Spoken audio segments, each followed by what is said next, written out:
কেদারনাথ পর্বের গত 3টি এপিসোডে ছিল কলকাতা থেকে হরিদ্বারে এসে হরিদ্বার ঘুরে নেওয়া এবং তারপরের দিন কেদারনাথের উদ্দেশ্যে রওনা হয়ে কেদারনাথ পৌঁছানো। তাই যারা এই ভিডিওগুলো দেখেননি তাদের কাছে ভিডিওগুলো দেখে নেওয়ার একান্ত অনুরোধ রইল।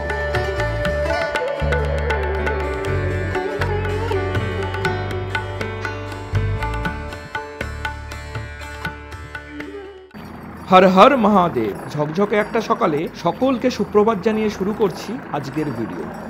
হেলিকপ্টারের পাখার শব্দ আর ঘোড়ার গলার ঘন্টার আওয়াজের সংমিশ্রণ শুনতে শুনতে দুচোখ ভরে প্রকৃতিকে উপভোগ করে চলেছি। এই আকাশ, এই তুষারাবৃত বরফ শৃঙ্গ, ঠিক যেন মনে হচ্ছে কেউ রং তুলি দিয়ে এঁকে দিয়ে গেছে।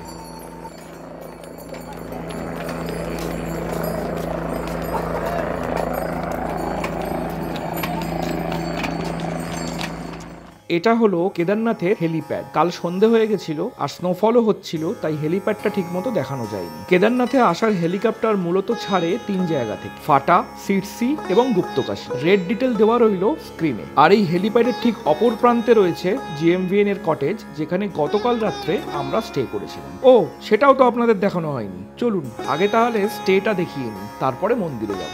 GMVN এর এই কটেজগুলো কিন্তু মন্দাকিনী নদীর অপর পারে, ব্রিজ টপকে যেতে হবে আমাদের। যাওয়ার রাস্তায় দেখলাম বেশ কিছু কনস্ট্রাকশনের কাজ চলছে। এই বিল্ডিংগুলোর সাইড দিয়ে একটু এগোলেই রয়েছে ওপারে যাওয়ার ব্রিজ। ব্রিজ টপকে চলে এলাম নদীর অপর পারে। এখানেই রয়েছে আমাদের GMVN এর কটেজ, নাম হিমলোক টেন্ট কলোনি। ভাড়া সে সময় পড়েছিল 700 টাকা পার হেড ইনক্লুডিং ডিনার, তবে এখন কিন্তু ভাড়া বেড়ে হয়েছে 1000 টাকা পার হেড ইনক্লুডিং ডিনার।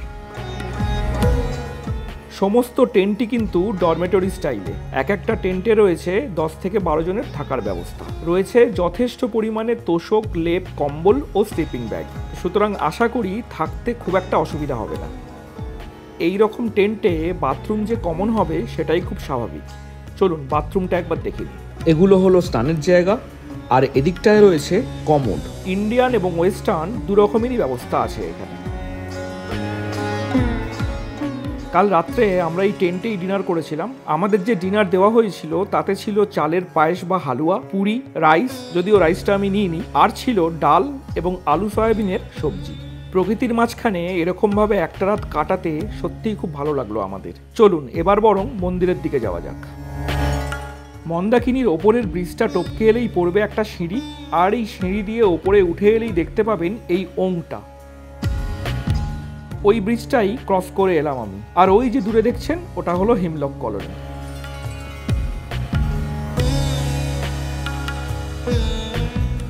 এই ওংটাকে সামনে রেখে ঠিক ডান দিকেই রয়েছে রাষ্ট্রীয় চিকিৎসা কেদারনাথ। কারোর প্রয়োজন হলে এখানে রয়েছে বিনামূল্যে ডাক্তার এবং স্বল্প মূল্যে প্রয়োজনীয় ওষুধ। হাঁটতে হাঁটতে চলে এলাম মন্দিরের কাছে। প্রচুর ভিড় রয়েছে। চটপট দাঁড়িয়ে পড়লাম লাইনে। বিশাল লম্বা লাইন, জানি না কতক্ষণ লাগবে, তবে দাঁড়িয়ে থেকে পিছনের পাহাড়টাকে দেখতে কিন্তু ভীষণ ভালো লাগছে। সত্যিই যেন ক্যানভাসে আঁকা ছবি দেখছি একটা।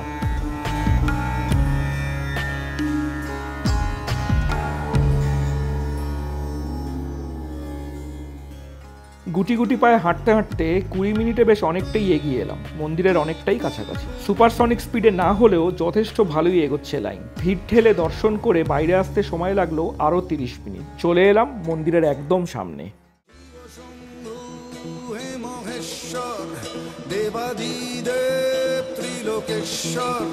তুমি আদি হে অনন্ত, জটাধারী নীলকণ্ঠ, তুমি প্রলয়, তুমি সৃষ্টি, ত্রিনয়নে কৃপা দৃষ্টি, তুমি ত্রাতা, তুমি দাতা, তুমি মুক্তি হে বিধাতা। আরও কিছুক্ষণ সময় কাটিয়ে আরও একবার ভীমশিলা দর্শন করে নিলাম। ঘড়িতে এখন সকাল 8:10। এবার আমরা ফিরব। ব্রেকফাস্ট সেরে লাগেজ নিয়ে বেরোতে আরও আধ ঘন্টা সময় লেগে গেল। আশা করছি 2:30-এর মধ্যে পৌঁছে যাব গৌরীকুণ্ড। ফিরে ত্রিজুগিনারায়ণ দর্শন করে চলে যাব উখি মঠে। আজকে আমাদের ওখানেই স্টে। ওই দেখুন কতটা চড়াই। কাল এই রাস্তা দিয়েই পৌঁছেছিলাম বাবার কাছে। ওঠার থেকে নামাটা কিন্তু অনেকটাই সহজ, তবে নামতে শারীরিক কষ্টটা কম হলেও স্টেপিং কিন্তু খুব দেখে করতে হচ্ছে। একে তো চারিদিকে ঘোড়ার মলমূত্র, তার উপর পাথুরের রাস্তা। বেকায়দায় পা পড়লেই নয় পড়ে যাব, আর না হলে পা মুচকে যাবে।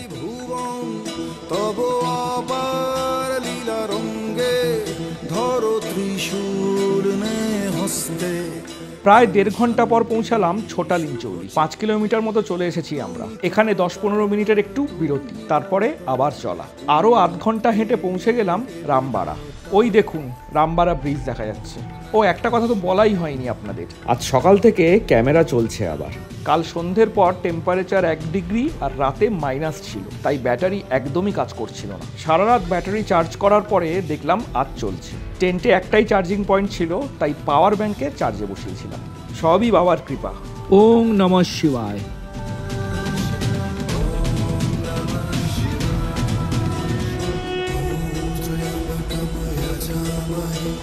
চলে এলাম রামবাড়া ব্রিজের ওপর। একটু নিচে নামতে ইচ্ছা করছে, চলুন নিচে একটু ঘুরে আসা যাক।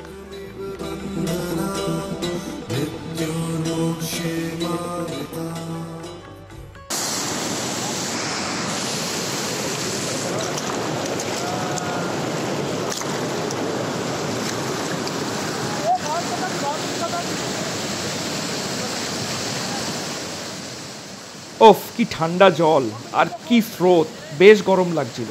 সোয়েটার জ্যাকেট অনেকক্ষণ আগেই খুলে ফেলেছি। এবারে এই ঠান্ডা জল একটু ছিটিয়ে নিলাম চোখে মুখে। ক্লান্তিটা যেন এক ঝটকায় অনেকটা কমে গেল।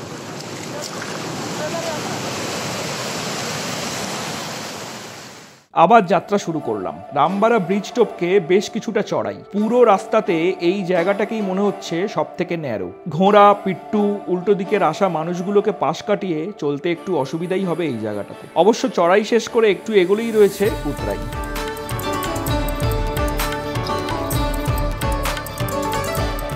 প্রাকৃতিক দৃশ্য দেখতে দেখতে যখন ভীমবালি পৌঁছালাম, ঘড়িতে তখন প্রায় 11:30।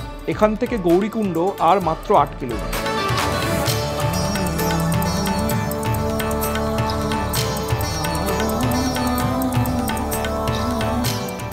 যারা জঙ্গলচটি বা ভীমবালিতে হল্ট দেবেন, তারা ভীমবালি ঘোড়া স্ট্যান্ড থেকেও ঘোড়া বুক করে নিতে পারেন। আরও 2 কিলোমিটার এগিয়ে এসে গেল জঙ্গলচটি। ওই ওপরের GMVN এর ক্যাম্পগুলোতেই আমরা পরশু রাত্রে স্টে করেছিলাম। একে একে সমস্ত পথ অতিক্রম করে গৌরীকুণ্ড জিপ স্ট্যান্ডে পৌঁছে গেলাম। আবার একইভাবে 50 টাকা পার হেড ভাড়ায় শেয়ার জিপ নিয়ে চলে এলাম সোনপ্রয়াগে। ধোসা দিয়ে লাঞ্চ সেরে নিয়ে সীতাপুর গাড়ি স্ট্যান্ড থেকে আমরা একটা গাড়ি ভাড়া করে নিলাম, যে গাড়িটা একদম শেষ দিন পর্যন্ত আমার সাথে থাকবে। ভাড়া পড়লো 6000 টাকা পার ডে। আমি যেহেতু একটু বড় গাড়ি নিয়েছিলাম, তাই আমার ভাড়াটা একটু বেশিই পড়লো। ছোট গাড়ির পার ডে রেট হলো 4500 টাকা। মনে রাখবেন, এর মধ্যে কিন্তু ড্রাইভার, টোল, পার্কিং সবকিছু ইনক্লুড থাকবে। স্ক্রিনে ট্রাভেল এজেন্সি এবং তার ফোন নাম্বার দেওয়া রইল। এবার গন্তব্য ত্রিযুগী নারায়ণ। সোনপ্রয়াগ থেকে 11 কিলোমিটার রাস্তা। গাড়ি ছাড়াও পেয়ে যাবেন শেয়ার জিপও। ভাড়া পড়বে পার হেড 150 থেকে 200 টাকার মতো। অপূর্ব সুন্দর রাস্তা পেরিয়ে ত্রিযুগী নারায়ণ পৌঁছাতে সময় লাগলো 50 মিনিট। গাড়ি একদম মন্দিরের গেটে আমাদের নামিয়ে দিল। গেটের বাইরে এবং ভেতরে 2 জায়গাতেই রয়েছে অসংখ্য ফুলমালার দোকান। পূজার সামগ্রী কিনে নিতে পারেন এখান থেকেই। চলুন এবার ভেতরে যাওয়া যাক। ত্রিযুগী নারায়ণ বহু প্রাচীন এই মন্দির 8ম শতাব্দীতে তৈরি করেন শ্রীগুরু আদি শঙ্করাচার্য। পুরাণ মতে পর্বতরাজ হিমালয়ের কন্যা মাতা পার্বতী গৌরীকুণ্ডে কঠোর তপস্যা করেছিলেন দেবাদিদেব মহাদেবের জন্য। সেই তপস্যায় সন্তুষ্ট হয়ে মহাদেব পার্বতীকে বিয়ের জন্য রাজি হন। আর সেই বিয়েরই অনুষ্ঠান হয় এই জায়গাতে, যেখানে এখন অবস্থান করছে এই মন্দির। আরও নির্দিষ্ট করে বলতে গেলে বলা যায়, বিয়ে হয়েছিল এই ধর্মশিলার সামনেই, যেখানে আজও ভারতবর্ষের প্রচুর হিন্দু বিবাহ সম্পন্ন হয়ে থাকে। বিয়েতে পৌরোহিত্য করেছিলেন স্বয়ং ব্রহ্মা এবং মাতা পার্বতীর ভাই ও বিয়ের সাক্ষী হিসেবে ছিলেন ভগবান নারায়ণ। কিন্তু এই মন্দিরের নাম ত্রিযুগী নারায়ণ হলো কেন? কথিত আছে যে অগ্নিকুণ্ডকে সাক্ষী রেখে শিব পার্বতীর বিয়ে হয়েছিল, সেই অগ্নিকুণ্ড সত্য, ত্রেতা, দাপর এই 3 যুগ ধরে একইভাবে জ্বলে চলেছে। আর সেই কারণেই এই মন্দিরের নামকরণ করা হয় ত্রিযুগী নারায়ণ। বহু বছর ধরে এই মন্দির যারা দর্শন করতে আসেন, তারা তাদের সাধ্যমতো কাঠ দিয়ে এই অগ্নিকুণ্ডে আহুতি দেন।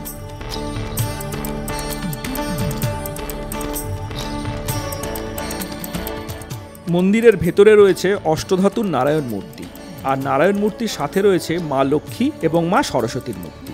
মন্দিরের ভেতরে ক্যামেরার পারমিশন না থাকার জন্য মন্দিরের ভেতরের ছবি দেখানো গেল না। এই মন্দিরের গর্ভগৃহে রয়েছে সরস্বতী গঙ্গার একটি স্রোত, আর এই স্রোত থেকেই সৃষ্টি হয় মন্দির চত্বরে জলের 4টি কুণ্ড, যথাক্রমে রুদ্রকুণ্ড, ব্রহ্মাকুণ্ড, সরস্বতী কুণ্ড এবং বিষ্ণুকুণ্ড। রুদ্রকুণ্ডের জলে স্নান করা হয়, বিষ্ণুকুণ্ডের জলে পরিষ্কার করা হয়, ব্রহ্মকুণ্ডের জলে শুদ্ধিকরণ করা হয় এবং সরস্বতী কুণ্ডের জলে তর্পণ করা হয়ে থাকে। এখানকার পণ্ডিতদের মতে এছাড়াও আরও দুটো কুণ্ড আছে মন্দিরের ভেতরে, সূর্যকুণ্ড এবং অমৃতকুণ্ড। সূর্যকুণ্ডের জল দিয়ে ভগবানের জন্য ভোগ তৈরি করা হয় এবং অমৃতকুণ্ডের জল দিয়ে ভগবানকে স্নান করানো হয়। সারা বছর খোলা এই মন্দিরে শীতকালে দর্শনার্থী খুব বেশি না থাকলেও নিয়মিত পুজো অর্চনা হতে থাকে এবং জ্বলতে থাকে অগ্নিকুণ্ড। তাই এই মন্দিরকে স্থানীয় ভাষায় আখণ্ডধ্বনি মন্দিরও বলা হয়ে থাকে। ত্রিযুগীনারায়ণ দর্শন করতে করতেই মন্দিরে দেখা পেয়ে গেলাম বলিউড গ্ল্যামার কুইন সারা আলী খানের। জানতে পারলাম তিনিও কেদারনাথ ঘুরে এখানে এসেছেন। ছবি তুলতে কোনো আপত্তি করল না দেখে বেশ কিছু ছবি তুলে রওনা দিলাম উখিমঠের উদ্দেশ্যে। দূরত্ব প্রায় 60 কিলোমিটার, সময় লাগবে 2 থেকে 2.5 ঘন্টা। উখিমঠে যখন পৌঁছালাম সন্ধে তখন প্রায় ঘনিয়ে এসেছে। এখানে আজ আমরা থাকবো রিজেন্টা রিসর্টে, উখিমঠের একমাত্র স্টার প্রপার্টি রয়্যাল অর্কিড গ্রুপের হোটেল এটি।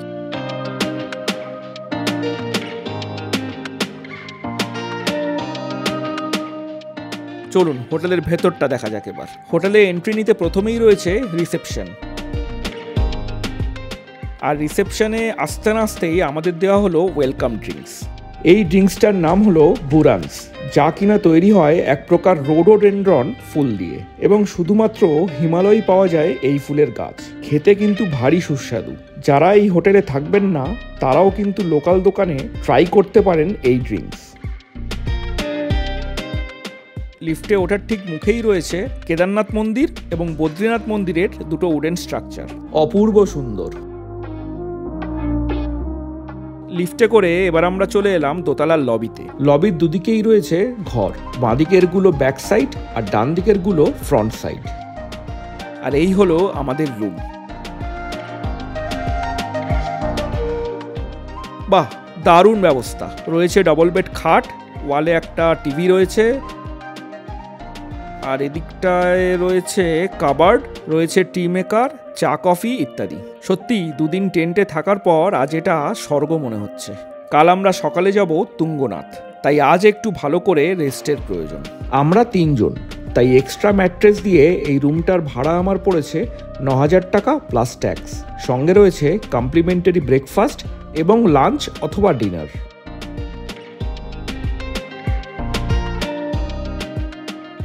চলুন বারান্দাটা দেখে নেওয়া যাক। ওয়াও, দারুণ ভিউ। এখানে রয়েছে দুটো চেয়ারের সাথে সাথে কিউট একটা ছোট্ট টেবিল। কাল সকালে এখানে বসেই কফি খেতে খেতে উপভোগ করব পাহাড়ের এই অসীম সৌন্দর্য।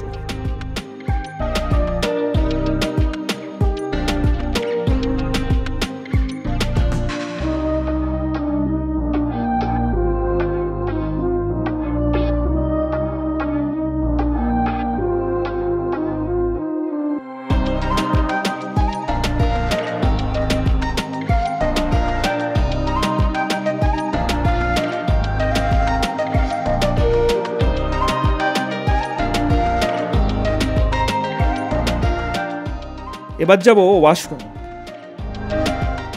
পরিষ্কার ঝকঝকে ওয়াশরুম, প্রয়োজনীয় সবকিছুই রয়েছে, সাবান, shampoo, shower cap, towel, geyser, everything. গরম জলে স্নান করে ফ্রেশ হয়ে নিয়ে চলে এলাম ডিনারের জন্য। ডিনারে ছিল স্যুপ, পাঁপড়, নুডলস,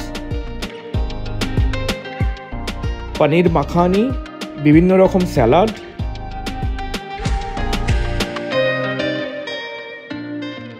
মালাই কোফতা, আলু গোবি, ডাল মাখানি, রাইস, অ্যাসর্টেড ব্রেড এবং আমার সবথেকে প্রিয় রসগোল্লা। ডিনার শেষ করে একটু হোটেলের বাইরেটা এলাম।